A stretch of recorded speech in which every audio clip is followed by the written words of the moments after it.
we're going to do the lymphatic system on this wall man. When we talk about the lymphatic system is going to be a system that helps us with our immunity to fight off pathogens and infections. Before we get started, I do want to talk about the spleen. The spleen is an important lymphatic organ because it's going to filter blood. The spleen, inside of it, has red pulp, which is going to destroy worn out red blood cells, but it also has white pulp, which is full of white blood cells, which is going to help filter out the blood. So our red blood cells go here every 3 months to basically be recycled. Now, another organ that's really important in the lymphatic system, which you can't see, is the thymus. The thymus is responsible for maturing our T lymphocytes. So we have the spleen, and then what's missing here is the thymus. Other structures that we talk about for the lymphatic system are our mucosal associated lymphatic tissue. That would include your tonsils, which would be found at the back of your oral cavity. Mucosal associated inside of the ileum, you have Peyer's patches. And then attached to the large intestines right here is your appendix. So those are mucosal associated lymphatic tissue.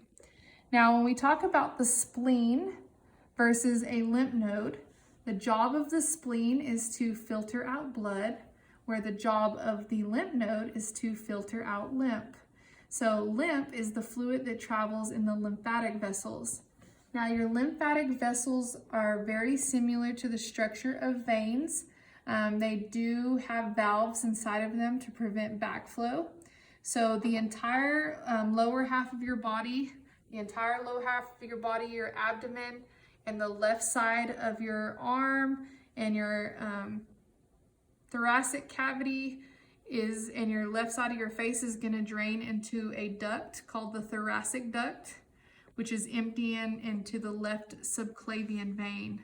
Now, half of your thoracic cavity, your right arm, and the right side of your face is going to drain into what we call the right lymphatic duct, which empties into the right subclavian vein.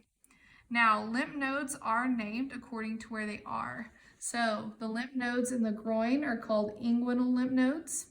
The lymph nodes that are in the small intestines here are mesenteric or mesentery lymph nodes.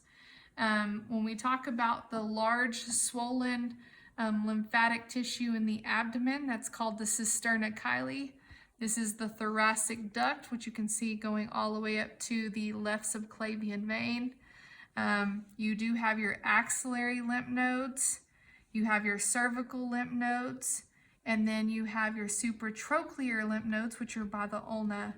Now, there are lymphatic capillaries in the intestines called lacteals, which absorb fat. And I pretty much think that that is a good review of the lymphatic system.